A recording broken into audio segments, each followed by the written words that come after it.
उर्दू तकरीर के लिए जहां मैं अक्सर को दावत देता हूं कि वह आए और उर्दू तकरीर पेश करे।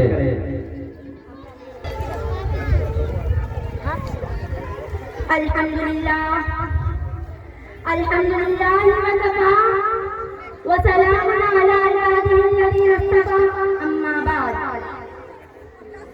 मेरे मुअज़्ज़ज़ असातिज़ा किराम और मोहतरम गिरामी सामईन किराम, जैसा कि हम सबको मालूम है आज 26 जनवरी है।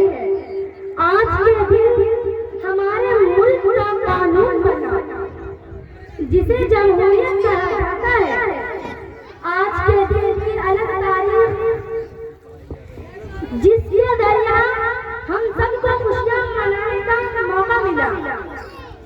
मेरे मुअज़्ज़ज़ असातिज़ा किराम, ये 19वीं सदी की इब्तिदाई साल की बात है। मुगल हुकूमत का सूरज इस तरह हो चुका था। अब सिर्फ अंग्रेजों की हुकूमत इन हालात में जरूरत है कोई अल्लाह का बंदा जबरदस्ती के खिलाफ आवाज उठाए, अंग्रेजों के खिलाफ जद्दोजहद की आवाज करे। हज़रत शाह बड़े साहबजादे हज़रत शाह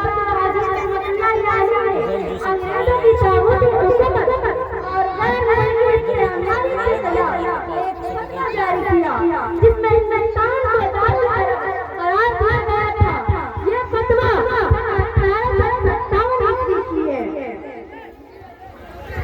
हज़रत शाह अजीज मुहद्दिस रहमतुल्लाह अलैहि ने फैसला किया कि एक ऐसी जमात तश्कील दी जाए जो मुल्क के तुलो और मदद करे और मुसलमानों की दीनी इस्लाह के साथ उनमें जिहाद का जज्बा भी पैदा करे।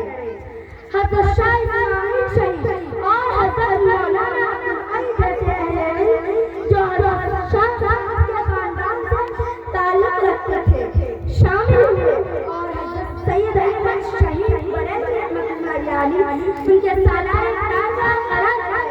इस काफिले में तकरीबन 50 अफराद शामिल थे। इन हज़रात ने सन 1818 ईस्वी में अपनी इस्लाही तहरीक की आगाज गौरताबाद थाना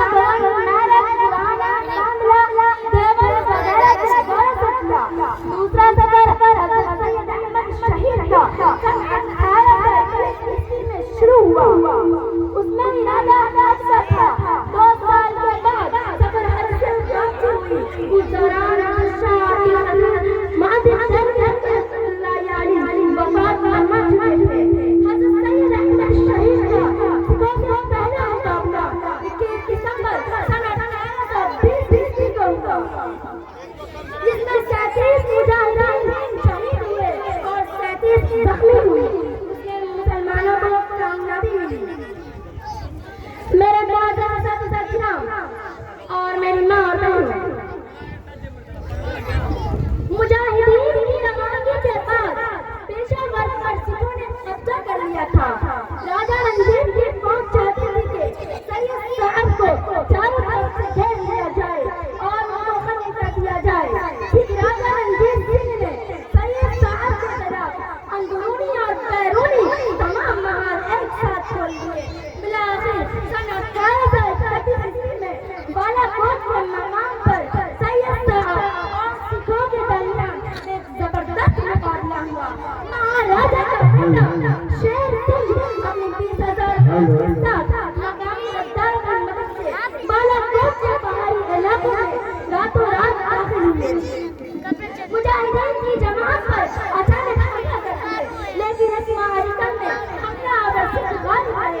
हज़रत सैयद अहमद शहीद और शाह इस्माइल शहीद और बाद दूसरे अकादमिक ने जामे शहादत नोश किया। जनाब आली वक़ार और मेरे गिरामी किराम, मैं आपसे अंग्रेजों के खिलाफ बगावत की जो चिंगारी उठी उसे उसने पूरे मुल्क को अपने लपेट में ले लिया था। थाना बहुत भी उससे मुस्तकना न रहा जो बड़ा खुशहाल कस्बा था। उस दौरान वाक़या पेश आया कि थाना बहुत के एक मशहूर रईस काजी अब्दुर्रहीम काजी खरीदने के लिए सहारनपुर तशरीफ ले गए। उस वक्त हाथ में एक बड़ी फौज जंगी ताकत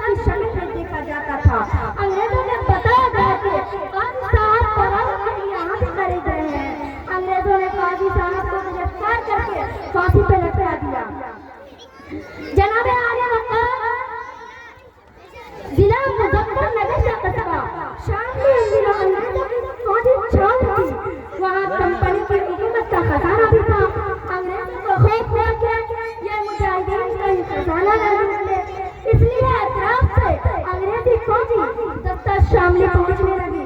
ऐसा ही एक फौजी तब तक सहारनपुर से शामली के लिए रवाना हुआ। खबर आई कि फौजी दस्ता के साथ तूफाना भी है।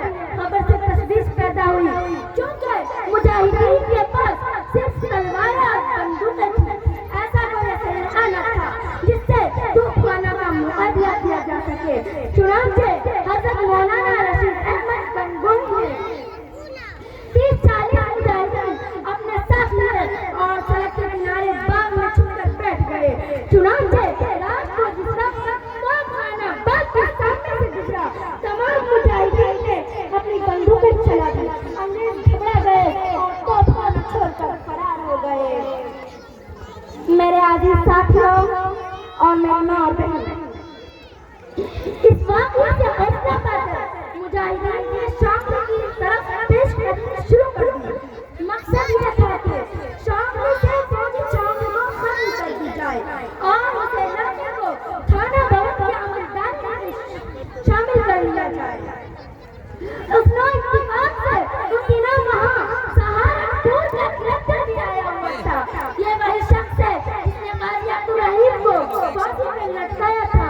मुजाहिदीन ने उल्टा की तरह से शामली की तहसील पर जबरदस्त हमले किए। फौजी ठिकानों पर छापे मारे।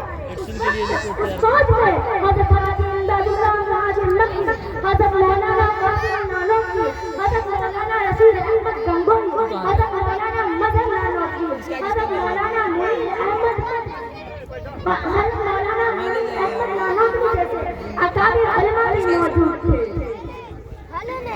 उस जंग में अंग्रेजी उन पे डर से हमलों से खफा होकर अरे एक्शन कर तैयारी करवा रहे हैं बच्चा लोग। तहसील के इमारत में बिना बंद हो गई, सदर दरवाजा बंद हो गया और सब रूम में पहुंचे एक्शन वाला से मुजाहिदीन पर गोलियां बरसाने लगी। 2 दिन तक मुसलमान तहसील की इमारत के चारों तरफ फैले रहे। गोलियां जिसका नाम हो वही सब जाओ। मुजाहिदीन को काफी जान नुकसान उठाना पड़ा। तीसरे में शहीद ने अरे उधर कहाँ जा रहा है बच्चा सब? इसी तरह मुजाहिदीन अंदर घुस गए। आमने सामने की जंग में सैकड़ों अंग्रेज मारे गए। बहुत से मुजाहिदीन ने भी जामे शहादत नोश किया। अंग्रेजों की तादाद थी, उनके हथियार भी ज्यादा थे। वो लगातार गोलियां बरसाते रहे थे। अचानक एक गोली हज़रत आपके सामने से नीचे लग गई। आप जमीन पर गिर गए। हज़रत मौलाना अहमद गंगोही उसको उठाकर करीब की मस्जिद ले गए और उनका सर अपने कानों पर रखा। उसी हालत में अपने रब की जान ली और हज़रत मौलाना कासिम वीडियो तो कहाँ गई बना रहे हैं? समझा गया कि गोली सर को छीनती हुई तैयार करिए। तमाम कपड़े खून में तरबतर हो गए। तमाम कपड़े खून में तरबतर हो गए। हज़रत हाजी साहब आगे बढ़कर जख्म पर हाथ रखा और अमाना उतार कर देखा तो कहीं जख्म न था। जनाब आली वक़ार हाफिज़ ज़मीन की शहादत से मुसलमानों की कमर टूट गई। दुश्मनों की फौज को हौसला मिला और उन्होंने मुसलमानों पर लगातार हमले किए। बिला आखिर मुसलमानों की हाँ वही लोग को बोल रहे तैयार करेगी ये जाके और मुसलमानों पर थाना अरे छोटी बच्ची को जाके तैयार करेगी। जानिबैन से गोलीबारी हुई। उस जंग में दोनों फरीकों के तकरीबन 500 अफराद काम आए। कुछ दिनों के बाद अंग्रेजों ने सिख आदमी की मदद से थाना भवन पर दूसरा बड़ा हमला किया, जिसने पूरे कस्बे को तबाह कर दिया। दुकानें लूट ली गई, मकानात तबाह व बर्बाद कर दिए गए और जो लोग बाकी रह गए थे उनको दरख्तों पर लटक चोली दे दी गई थी।